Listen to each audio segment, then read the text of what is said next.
বন্ধুরা, আশা করি তোমরা সবাই ভালো আছো। তো আমার চ্যানেলে তোমাদের সবাইকে স্বাগতম। তো আজ আমরা একটা অতি গুরুত্বপূর্ণ বিষয় নিয়ে আলোচনা করতে শুরু করেছি। আজকের আলোচনা আমাদের বিষয় দর্শন। তো আমাদের কিছুদিন পরেই ফাইনাল পরীক্ষা হতে চলেছে।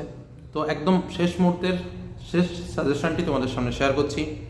এর আগেও আমি তোমাদের জন্য সাজেশন দিয়েছি, আর আজ যে সাজেশনটা তুলে ধরছি একদম সিলেক্টেড, আরও কম প্রশ্ন সমন্বয়ে আরও সিলেক্টেড কিছু কোশ্চেন, জাস্ট অল্প কিছু প্রশ্ন করলে আশা করি তোমরা সবই ইজিলি কমন পাবে।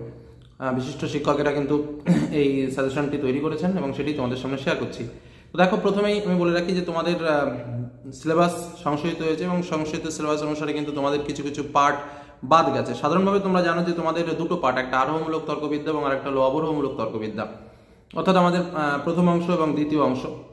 তো প্রথম অংশ থেকে আমাদের 1, 2, 3, 4, 5 অর্থাৎ 5টা চ্যাপ্টার রয়েছে, যেটা যুক্তি, বচন, বচনের বিরোধিতা, অমাধ্য অনুমান এবং নিরপেক্ষ ন্যায়, এই 5টা চ্যাপ্টার রয়েছে। এবং অন্যদিকে আমাদের 5 নম্বরের পরে যথা প্রাকল্পিক ও বৈকল্পিক ন্যায়, তারপরে ভেনচিত্র এবং লাস্ট হচ্ছে আমাদের সত্যাপেক্ষ, এই 3টে বিষয় কিন্তু আমাদের সম্পূর্ণরূপে বাদ গেছে, অর্থাৎ এই 3টে বিষয় থেকে কোনো প্রশ্ন আসবে না। আর আমাদের আরোহমূলক তর্কবিদ্যা যেখানে রয়েছে সেখানে আমাদের দুটো পার্ট আছে, অর্থাৎ প্রথম অধ্যায় এবং তৃতীয় অধ্যায়। প্রথম অধ্যায় আমাদের রয়েছে আরোহ অনুমানের স্বরূপ এবং তৃতীয় অধ্যায় আমাদের রয়েছে মিলের পরীক্ষামূলক পদ্ধতি।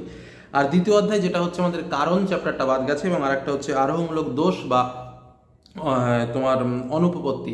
তো এই দুটো চ্যাপ্টার কিন্তু বাদ গেছে। এবার ব্যাপারটা হচ্ছে প্রত্যেকটা চ্যাপ্টার থেকে কিন্তু আমাদের কম বেশি এমসিকিউ এবং এসএকিউ আসবে।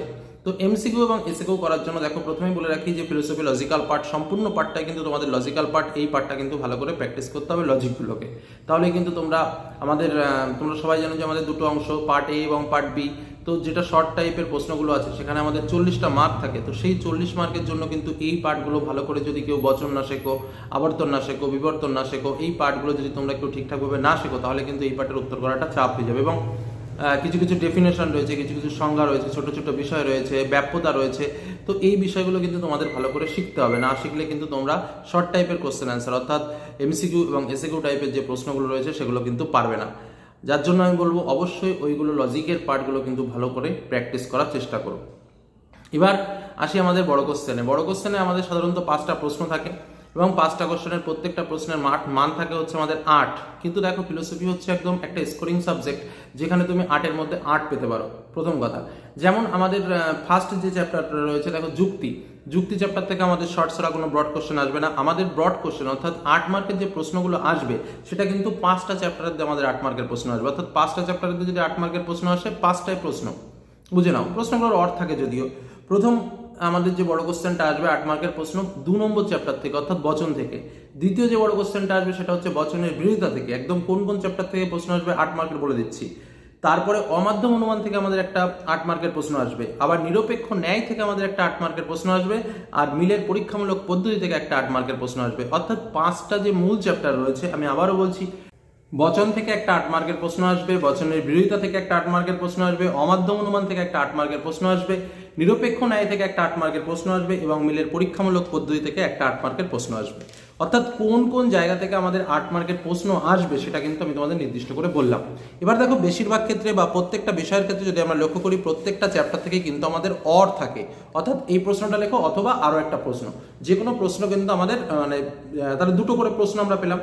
এবার মজাটা কোথায়, একটা থাকে হচ্ছে লজিকের প্রশ্ন। যেমন সাপোজ আমি বলছি, ধরো বচন থেকে আমি বললাম 8 মার্কের প্রশ্ন আসবে। এবার এখান থেকে কি হয়, 4টে প্রশ্ন দেয়, বচন করো, এরকম টাইপের প্রশ্ন, এবং এর পরে আর একটা কোশ্চেন থাকে। এবার দেখো, বচন করো যে পার্টটা রয়েছে, যেমন সব ফুল, সাপোজ একটা বলা হলো যে বেশিরভাগ ফুল লাল, এটাকে বচন করো, তো এটাতে 2 মার্কস। তো এই যে পার্টগুলো রয়েছে এটা হচ্ছে লজিক্যাল পার্ট। এই পার্টগুলো যদি করতে পারো তাহলে কিন্তু 8-এর মধ্যে 8 পাওয়া যায়, এবং চেষ্টা করবে লজিক্যাল পার্ট করার। লজিক্যাল পার্টে কিন্তু নম্বর ফুল ওঠে একদম। ঠিক একইভাবে ধরো আর একটা পার্ট হচ্ছে আমাদের, সেটাও কিন্তু লজিক্যাল পার্ট বলা যায়, কারণ একদম তোমাকে উদাহরণ দিতে হবে, তোমাকে ব্যাখ্যা করতে হবে, তোমাকে ডেফিনেশন লিখতে হবে।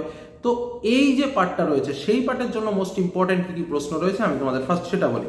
একদম বচন থেকে কিন্তু মোস্ট ইম্পর্টেন্ট এবার যে পার্টগুলো, দুটো জিনিস আসে সাধারণভাবে, বচন নির্ণয় এবং ব্যাপ্যতা নির্ণয়, দুটোই কিন্তু আসতে পারে। তো তোমরা যে পার্টগুলো করবে বা বচন নির্ণয় করে তোমার বিভিন্ন অংশ চিহ্নিত করো, উদ্দেশ্য বিধেয় পদ চিহ্নিত করো, এরকম টাইপের প্রশ্ন কিন্তু আসতে পারে, কোনো ব্যাপার নেই। লজিকের পার্টটা দেখবে, যদি পারো চেষ্টা করবে। আর লজিকের অরে যে প্রশ্নটা থাকবে, ভালো করে কথাটা বুঝে নেবে, সেই প্রশ্নটা কি হতে পারে আমি তোমাদের বলছি। মানে সম্ভাবনা কি বছর সব থেকে বেশি সম্ভাবনা কিন্তু ব্যাপ্যতার প্রশ্নটা আসা। কি প্রশ্ন? পদের ব্যাপ্যতা বলতে কি বলছো? বিভিন্ন প্রকার নিরপেক্ষ বচনের কোন কোন পদ ব্যাপ্য, উদাহরণ সহ আলোচনা করো। এছাড়াও আরো যে পার্টটা রয়েছে তার মধ্যে কিন্তু আমাদের নিরপেক্ষ বচন রয়েছে, অর্থাৎ যে প্রশ্নটা আসতে পারে সেটা হচ্ছে নিরপেক্ষ বচন কাকে বলে, বা উদাহরণ সহযোগে নিরপেক্ষ বচনের বিভিন্ন অংশগুলো চিহ্নিত করো। এবং যেটা রয়েছে নিরপেক্ষ সাপেক্ষ বচনের পার্থক্য, কারণ এখানে জয়েন্ট মার্কে প্রশ্ন আসে, যে একবারে ডাইরেক্ট 8 মার্কের কোশ্চেন সেটা কিন্তু না, দেখা যাচ্ছে 3+4 বা 3+2+2 এইভাবেও কিন্তু প্রশ্নগুলো আসতে পারে, 3+2+3 এভাবেও কিন্তু আসতে পারে, মানে 8 মার্কে ভেঙে ভেঙে ভেঙে ভেঙে প্রশ্ন হয়, যার জন্য কিন্তু এই টাইপের প্রশ্নগুলো রেডি রাখবে। তো প্রথমে বললাম পদের ব্যাপ্যতা সম্পর্কে বললাম, উদাহরণ সহযোগে নিরপেক্ষ বচনের বিভিন্ন অংশগুলোর বর্ণনা, আর নিরপেক্ষ সাপেক্ষ বচনের পার্থক্য অবশ্যই অবশ্যই ভালো করে পড়বে। তারপর রয়েছে তোমার নিরপেক্ষ বচনের শ্রেণীবিভাগ, অবশ্যই উদাহরণ সহ, আর বচন ও বাক্যের মধ্যে পার্থক্য।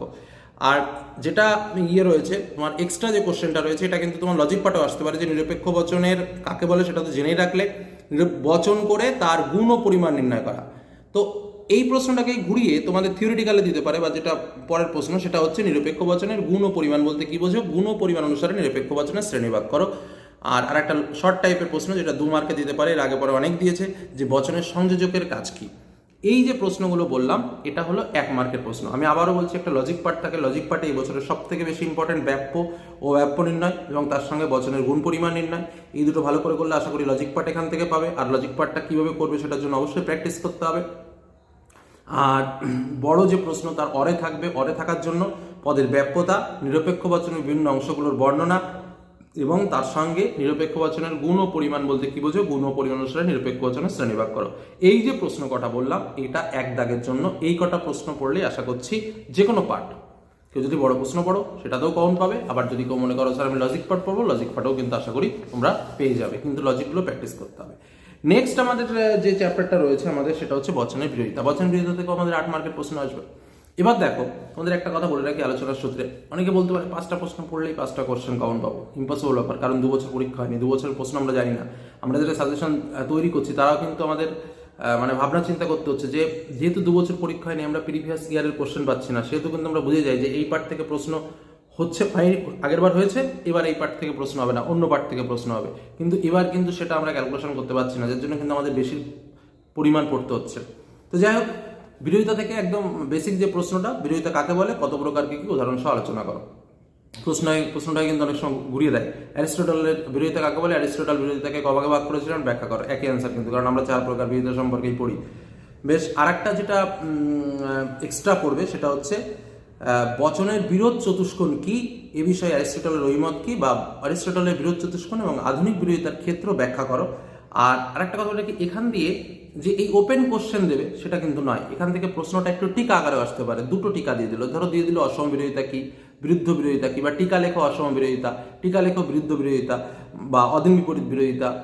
এরকমভাবে কিন্তু টিকা আকারে কিন্তু এই বিরোধিতাগুলো দিতে পারে, যার জন্য অসম, অধীন, অধীন বিপরীত আর তোমার বিরুদ্ধ বিরোধিতা, প্রত্যেকটা বিরোধিতার কিন্তু ভালো করে সংজ্ঞা, উদাহরণ, ব্যাখ্যা এগুলো কিন্তু রেডি রাখবে। মানে এই 4টে টিকা আর বিরোধিতার শ্রেণীবিভাগটা খুব ভালো করে পড়বে। তার সঙ্গে একটা এক্সট্রা কোশ্চেন, অ্যারিস্টটলের তোমার চতুষ্কোণটা কি, এই বচনের বিরোধ চতুষ্কোণটা কি, বোঝা গেল? এই বিষয়ে অ্যারিস্টটলের অভিমতটা ব্যাখ্যা করো। এই প্রশ্নটা কিন্তু ভালো করে পড়ে রাখবে, মানে এই প্রশ্ন কটা যে কটা বললাম এখান থেকে কিন্তু একটা কোশ্চেন পাবে, বোঝা গেল কি বললাম? আবার তোমার স্বাভাবিকভাবে একটা বাক্য দিয়ে বললো যে এই বচনের বিরোধিতা, বিরুদ্ধ বিরোধী বচন কি হবে, 2 মার্ক। সেটাও কিন্তু লজিক্যাল পার্টে প্রশ্নটা আসতে পারে, বোঝা গেল কি বললাম? মানে লজিক পার্ট একটা, থিওরিটিক্যাল পার্ট একটা, এরকমভাবেই কিন্তু প্রশ্নটা হবে, অতএব সেইভাবে রেডি রেখো। এবার আমরা চলে আসি পরের আমাদের যে প্রশ্ন আছে, অর্থাৎ আমাদের এর পরবর্তী চ্যাপ্টার যেটা রয়েছে, মাঝে একটা বাদ চলে গেছে যদিও, অমাধ্যম অনুমান সম্পর্কে একটু বলে নিই। আমাদের অমাধ্যম অনুমানটা তারপরে চ্যাপ্টারে রয়েছে। অমাধ্যম অনুমান থেকে আমাদের একদম বেস যেটা লজিক পার্টে আসবে সেটা হচ্ছে আবর্তন বিবর্তন। বাক্য তুলে দিলাম, বাক্য থেকে আমরা এলেপ করলাম, বচনটা করলাম, বচনটা করার পর তার আবর্তন করো বা তার বিবর্তন করো, কোনো প্রবলেম নেই, ইজিলি হয়ে গেল একদম।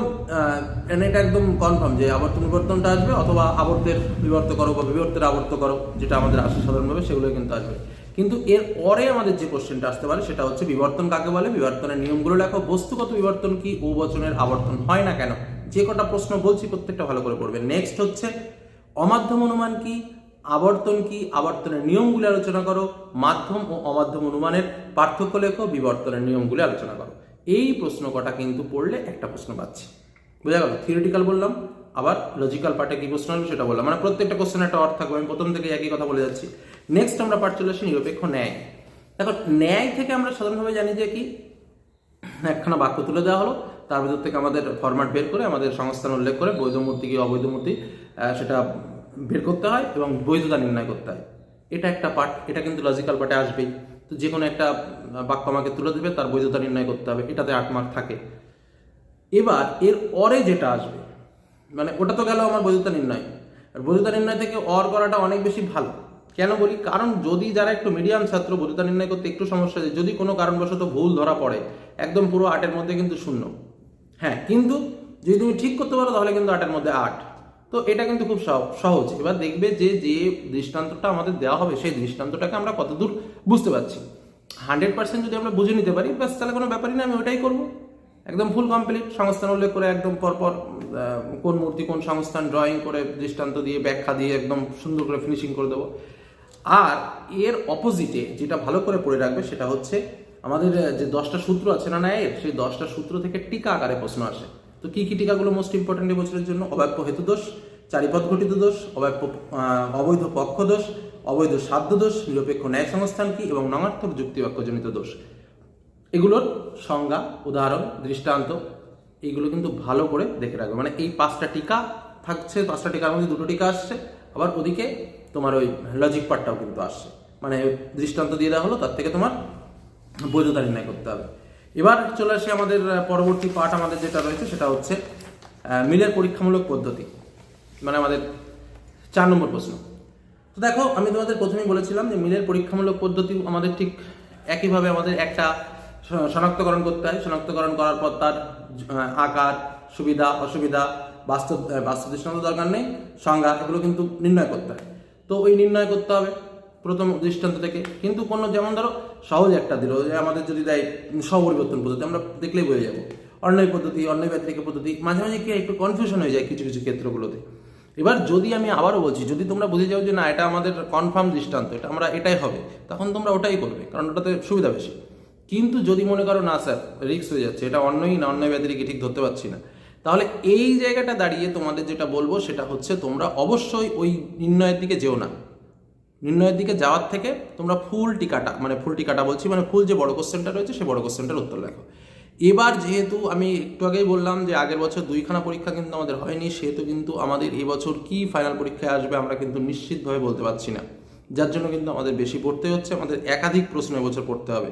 তার মধ্যে মোস্ট ইম্পর্টেন্ট হচ্ছে অন্যায় পদ্ধতি, সেকেন্ড মোস্ট ইম্পর্টেন্ট অন্যায় ব্যতিরেক পদ্ধতি, থার্ড ইম্পর্টেন্ট হচ্ছে শুধু ব্যতিরেক পদ্ধতি, এবং তারপর হচ্ছে স্বপরিবর্তন পদ্ধতি। এই যে 4টে পদ্ধতি রয়েছে, এই 4টে পদ্ধতি আমাকে পড়তে হবে। তবে আমি আবারও বলছি, মোস্ট ইম্পর্টেন্ট সব থেকে বেশি সেটা হচ্ছে অন্যায় পদ্ধতি এবং অন্যায় ব্যতিরেক পদ্ধতি, বা মিশ্র পদ্ধতি বলা হয় অন্যায় ব্যতিরেক পদ্ধতিকে। এই দুটো মোস্ট ইম্পর্টেন্ট। কিন্তু আমি এটা বলবো না যে অন্য দুটো বা স্বপরিবর্তন বা শুধু ব্যতিরেক পদ্ধতি পড়ো না, কারণ আমি আবারও বলছি আগের 2 বছর পরীক্ষা হয়নি, সেহেতু আমি মনে করি যে তোমাদের 4টেই পড়া উচিত এই বছরের জন্য। তো যাই হোক, এবার চলে আসে আমাদের ফাইনাল, অর্থাৎ আরোহমূলক দোষ থেকে। তো আরোহমূলক দোষ থেকেও আমাদের 2টো লজিক আসে, 2টো লজিক আসবে, সেখান থেকে দোষ নির্ণয় করে তার ব্যাখ্যাটা করতে হবে। আর এর অরে হলো একটা প্রশ্ন, মানে যুক্তির পাঠের একটা প্রশ্ন। আর এর অরে যেটা আসবে সেটা হচ্ছে টিকা। তো কি টিকাগুলো আমরা প্র্যাকটিস করব? মাত্র 6টি টিকা বলছি, এর মধ্যে 2টো টিকা আসবে। 1 নম্বর টিকা ভালো উপমা যুক্তি বা মন্দ উপমা যুক্তি, বা একদম ডাইরেক্ট চলে আসলো উপমা যুক্তি কি, তখন শ্রেণীবিভাগ করে আবার ব্যাখ্যা করবে। নেক্সট হচ্ছে আবশ্যিক শর্তকে কারণ বলে মনে করার দোষ, এটা টিকা। বহু কারণবাদ কি, সহকার্যকে কারণ বলে মনে করার দোষ কি, কাকতালীয় দোষ কি, অবৈধ সামান্যীকরণ দোষ কি, অবান্তর ঘটনাকে কারণ বলে মনে করার দোষ কি। এই যে প্রশ্ন কটা বললাম, এই প্রশ্ন কটা তোমাদের ফাইনালের জন্য রেডি করতে হবে, এবং আমি আশা করবো যে এই প্রশ্নগুলো রেডি করেই ফাইনাল পরীক্ষায় যাবে। আর এগুলো যদি রেডি করো, এটুকু তোমাদের বলে রাখতে পারি, কোনো প্রশ্নে বাঁচবে না। তবে হ্যাঁ, লজিক্যাল পার্টটা কিন্তু ভালো করে তোমাকে শিখতে হবে, কারণ শর্ট কোশ্চেনে ভালো মার্কস পেতে গেলে শর্ট কোশ্চেনের পার্টগুলো ভালো করে পড়তে হবে। ঠিক আছে? তো এই হলো আলোচনা। ভালো লাগলে অবশ্যই লাইক করো, বন্ধুদের সঙ্গে শেয়ার করো, আর যদি কোনো কিছু এক্সট্রা জানার থাকে অবশ্যই কমেন্ট বক্সে কমেন্ট করো। আজকের মতো আলোচনা এখানে শেষ করছি। ভালো থেকো, সুস্থ থেকো, সাবধানে থেকো। ধন্যবাদ।